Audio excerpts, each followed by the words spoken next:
Hello, I'm your host, Peter Komendowski, and welcome to Surviving Bad, where we explore stories of survival, hope, and inspiration.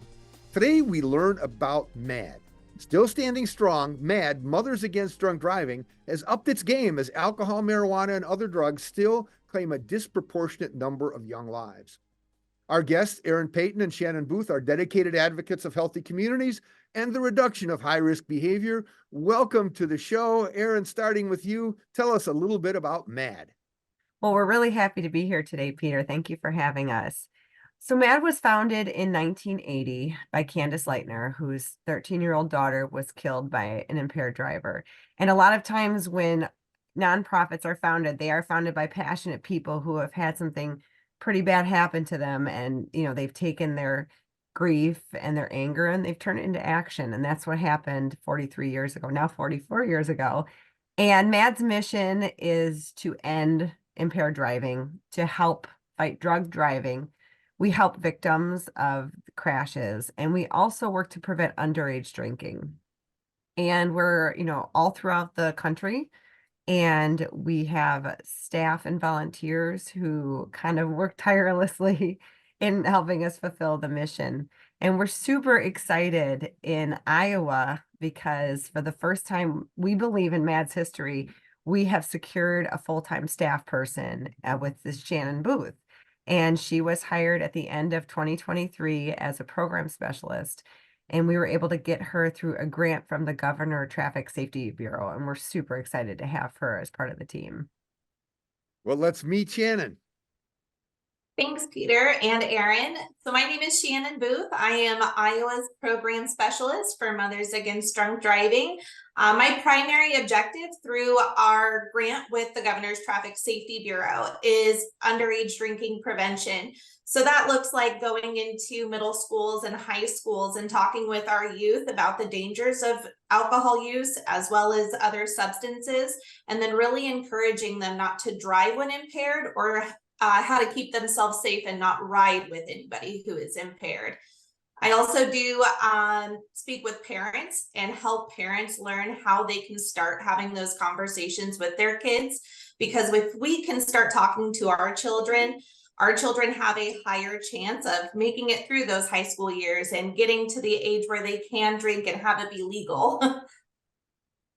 Now, how long has MAD had a presence in Iowa, basically? Since November, really, as far as a program specialist goes. But I do believe prior to that, we had kind of a chapter thing that was going on here. Aaron knows a lot more about prior to me being here. Yeah, so we moved from, a lot of organizations have chapter model, and we moved from a chapter model to a regional model a couple of years ago, about 5 or 6 years ago. But before that, we had a really dedicated crew of volunteers who ran our Dubuque chapter, and they did incredible work. They worked in the community, they did victim impact panels, they spoke at schools, they worked with law enforcement. And they were just, a really small but really dedicated group of victim volunteers. We're really grateful for that. In 2023, we did have a walk, our first walk in Osage, Iowa.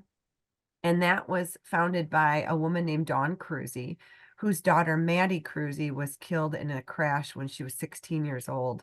And Dawn and her husband, Ted, have just become really dedicated partners for us in raising money, raising awareness, making connections, both in Iowa and Illinois. They have homes in both states, and we're so grateful for them. And that walk was just incredible, and it will be back in 2024.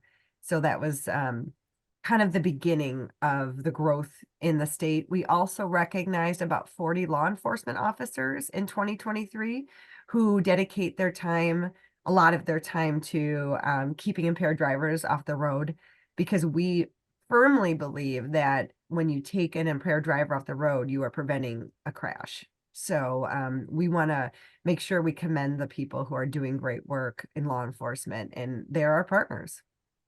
Yeah, we have looked at statistics in the past, and it really shows that I think what we learned was for depending on the state, between 30 and 50,000 miles of impaired driving, there's a person arrested for impaired driving. And the majority of those are when an accident happens.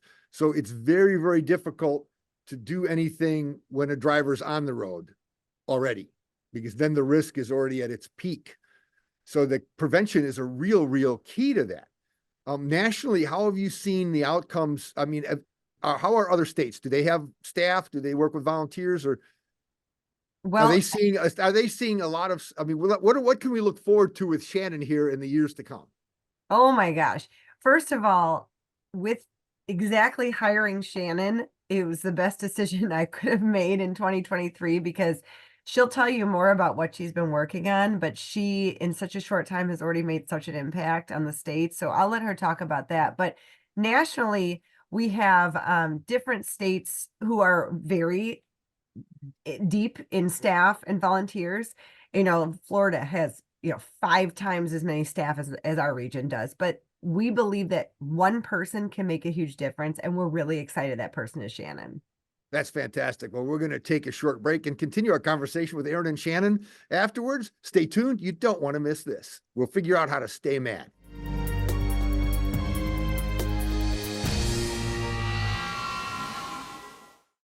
Malware and bots and worms, oh my. The wild, wild web can be a scary and complex place. And as our digital world expands, so too are the threats. Watch out, Trojan horse. That's why at Mediacom, we take security very seriously and monitor our networks around the clock to stop threats before they can affect you. Not today, rude kid. Not all internet is created equal. We build ours to keep you connected and protected. Watching MC22 is now easier than ever before. All Mediacom customers can watch local programming online anytime. Go to mc22.net, click Watch MC22, and log in with your Mediacom account. Not a Mediacom cable subscriber? Mediacom internet or phone subscribers can watch too. Your local programming leader, MC22, online at mc22.net/watch. If I could go back and change it all, I would. I think I'm gonna miss you the most. I'm sorry. I'm so sorry. I'm so sorry. Maybe it's just the little moments. If I could go back and change it all. If I could go back, I would. But I can't.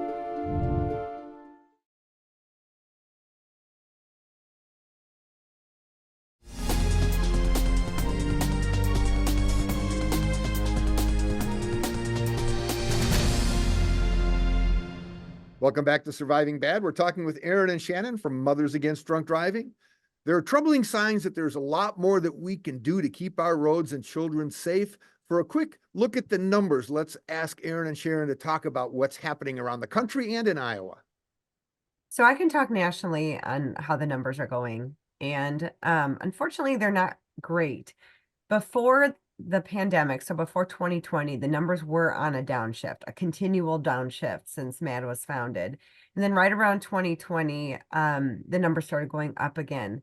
And in 2021, nationally, 13,384 people were killed in alcohol impaired driving crashes. So that does not account for cannabis or, other prescription drugs or illegal drugs. And that was a 14% increase year over year. So that is kind of a scary number when you're looking at the trajectory. So we don't know exactly why the numbers have gone up. There is theories that it could be connected to COVID. And at the time, there weren't as many law enforcement on the road because of staffing. There just weren't as many cars on the road, so people were driving a little bit more recklessly potentially. So I know a lot of us are interested in seeing nationally how the numbers are going to look when the next report comes out to see if that was a fluke or if the numbers, will go down from there. I did have a couple of guests talking about marijuana, saying in the states where marijuana has been liberalized or legalized, there's been a huge increase because they're just starting to track that level, that intoxication, a huge increase in number of traffic fatalities of people under the influence solely of marijuana, not alcohol. Do you think that might be skewing the numbers? Because that's another thing that happened more than just COVID. Right. Well, and I will say, in the number I gave, the 13,000 number, alcohol was a factor. And I don't know what percentage of that also had another, if it was just alcohol or if it had a drug connected to it as well. The numbers we aren't super clear on is crashes related to non-alcohol but still impaired, so cannabis, or again, some sort of other drug. So I know that in Illinois, cannabis is now legal, but it only has been legal for a short enough time. I think that there isn't enough data to evaluate that, but I know that people are watching the numbers. So the states that have had legal cannabis use for more years, I think they would be the states to look at more on the increase of crashes. And I don't exactly have those numbers. Yeah, Colorado did have some numbers, and they showed a rather significant increase. At almost 50% of the fatal deaths involved marijuana. So what we, at MAD, we caution states that are considering legalizing cannabis is that because we don't have an opinion on whether it's legal or not. What we say is that if you are going to look into it, you need to be ready to have the other side of it, right? So you have to have drug recognition experts, which are DREs, and those are, qualified law enforcement officers, because it does look different. Drug impairment and alcohol impairment look very different for the driver. And the tells, and you have to have kind of a different knowledge. And so you have to be ready to have laws in place. You have to be ready to have the DREs in place. You have to be ready, just be prepared, because it is a different, they both end in tragedy if the crash happens, and it's the same crash, but the look is different and the law needs to catch up. And the fact of the matter is alcohol is legal over the age of 21, and it's still a huge problem. So the legality isn't as much of an issue as preventing people from taking those risks. So I agree with you there. Yeah. And MAD is very clear in saying that we are not against alcohol use for someone over the age of 21. And we're not against cannabis use for someone over the age of 21 if it's legal in their state. The whole key is don't do it in conjunction with driving. That is, it's just as cut and dried as that, is that, use it responsibly and don't get behind the wheel. I agree with you 100%. How about a look at Iowa? What do we have for us, Shannon? So a large part of my position really centers around underage drinking. So a lot of the numbers that I focus on is more our underage population rather than our population overall. But in our age range of 15-year-olds to 20-year-olds, we had 51 fatalities last year that involved a blood alcohol content that was greater than just 0.01. So that's not even just considering that if you've hit the legal limit of 0.08, something below that can still be a huge risk factor for your ability to drive. Alcohol contributed deaths in anybody under the age of 21, was 197. So that's not just the person who's driving, but that's the victims that these people are injuring as well. The alcohol use is also a big concern, whether or not you are driving. In a survey that was conducted by the Iowa Department of Health and Human Services, they found that 15 to 17-year-olds reported 16.6% of them were already using alcohol. And in 18 to 20-year-olds, that jumped up to 41.8%.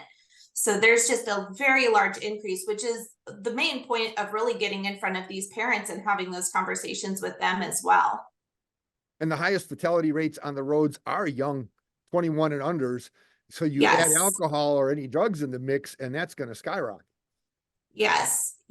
Iowa saw over 14,000 OWIs in the last year. So that's, a big part of the prevention is just getting out there, whether it's somebody who's of age or underage, and getting them to realize driving is not the answer after you're impaired. Well, this is great information. We're going to take a short break. We come back, we're going to continue our conversation about MAD. See you all after the break. You don't want to miss this.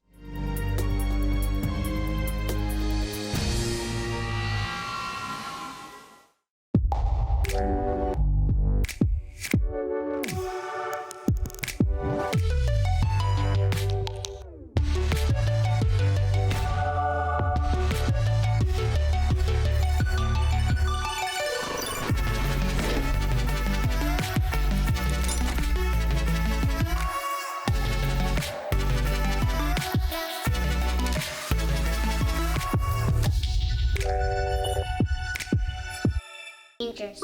You told me not to cross the street without looking both ways. You told me not to touch the stove. You told me not to do drugs. You told me not to drink and drive.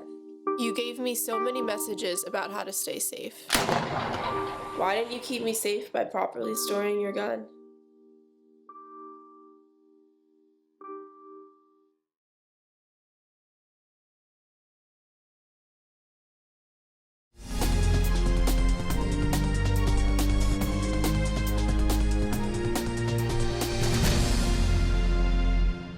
Welcome back to Surviving Bad. We're talking with Aaron and Shannon from Mothers Against Drunk Driving, and we're asking a lot of questions.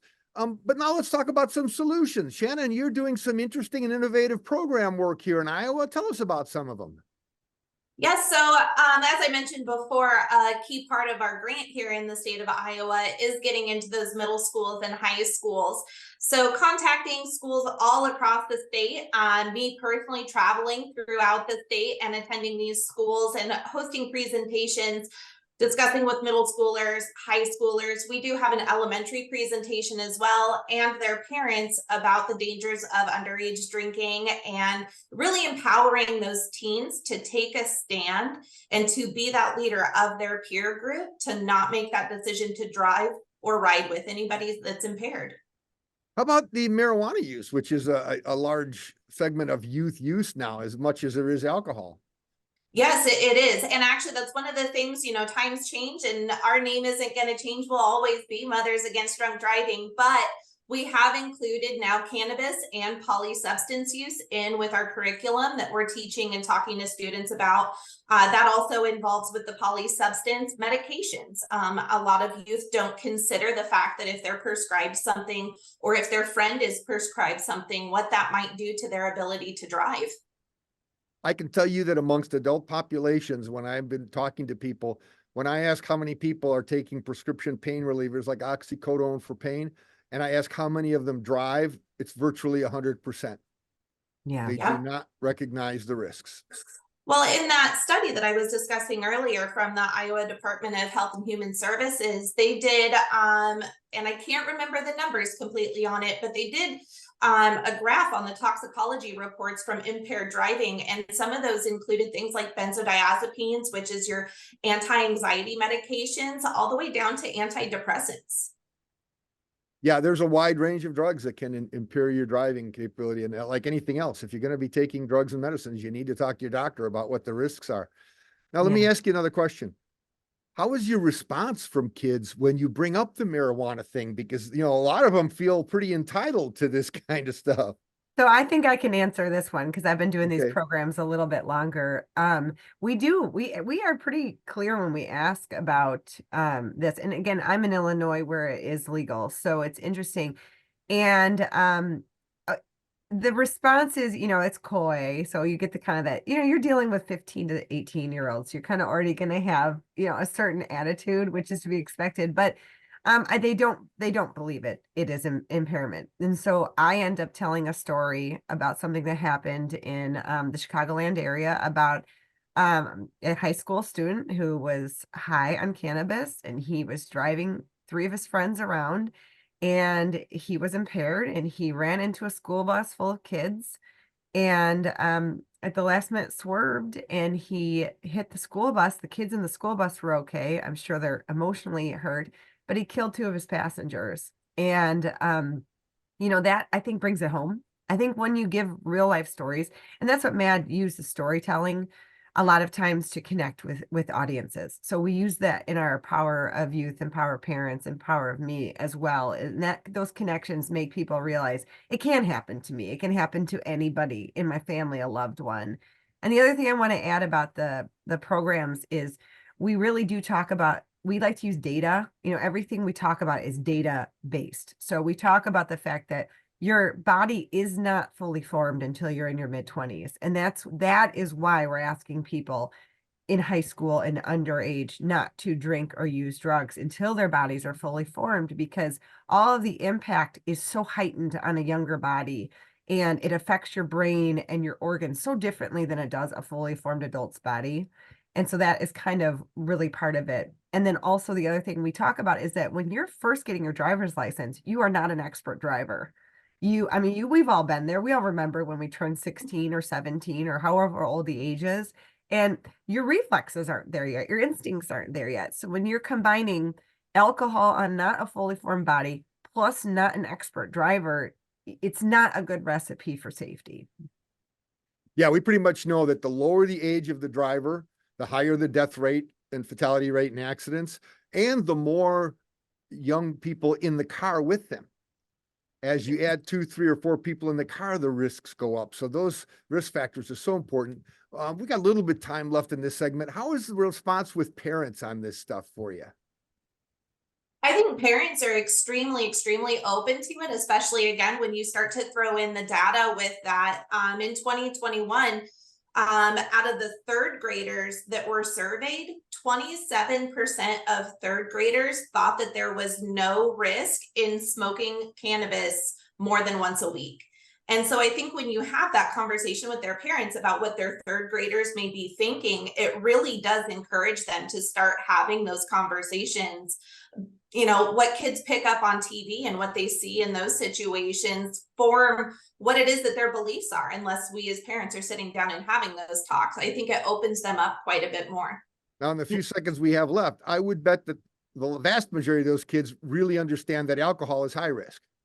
Oh, yes. Yes. They do, but they don't always feel that they think that it's that hubris factor. They think that they'll be fine because I've done it before. I'll be okay. So it's showing them that maybe the last 2 times, but not the next time. So. Well, all right, we're going to take a short break and we're going to invite Aaron and Shannon to share some comments, insights, some inspirations that are going to help you look at some of these problems maybe differently in the future. See you all after the break.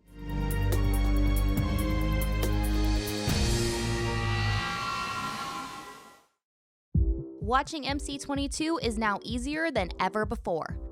All MediaCom customers can watch local programming online anytime.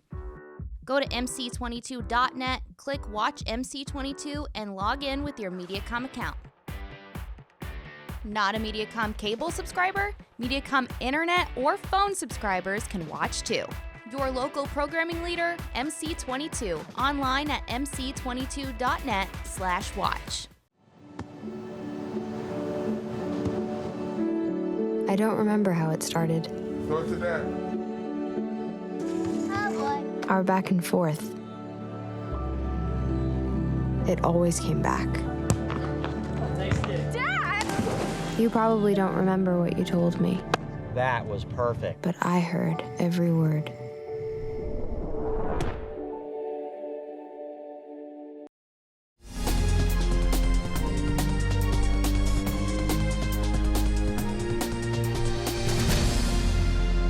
Welcome back. Today on Surviving Bad, we're talking about MAD, Mothers Against Drunk Driving, and problems that need our attention. Let's see what insights, inspiration our guests, Aaron and Shannon, have to share with us. Shannon, start telling us a little bit about this great stuff you're doing around the state. Well, our next thing that we have coming up is a community event that we are lucky to take part in. We developed a partnership with the Iowa DNR, and we have been invited to participate in the Winter Games at Lake Okoboji. So we will be able to attend the community event and set up an informational booth, interact with the people that are there, and spread our message. We've also continued a partnership with them for our snowmobile campaign, which discusses how to stay safe on a snowmobile. And because so many of those accidents are alcohol or impaired driving related, it gives us the chance to give more information and education about that. Aaron? And some other things we're doing is we'll be doing our second year of working with the Iowa DNR and the boating folks on our ATV and boating safety. It's a year-round program we've developed. It's actually a 6-state program, which we're super excited about. So it's Iowa, Illinois, Wisconsin, Minnesota, North Dakota, South Dakota. And it's a lot of the states that really do have that recreation feel to it, right? So the weekend cabins, the people who go out on the trails and on the rivers and the lakes and stuff. And we just want to make sure people know we need to be safe when you're driving a car, a boat, an ATV, or a snowmobile. Something else we are doing is we are planning a candlelight vigil for impaired driving victims, and that's going to take place in Des Moines in April. We are still working on all the details, so you can visit our website to find out more information.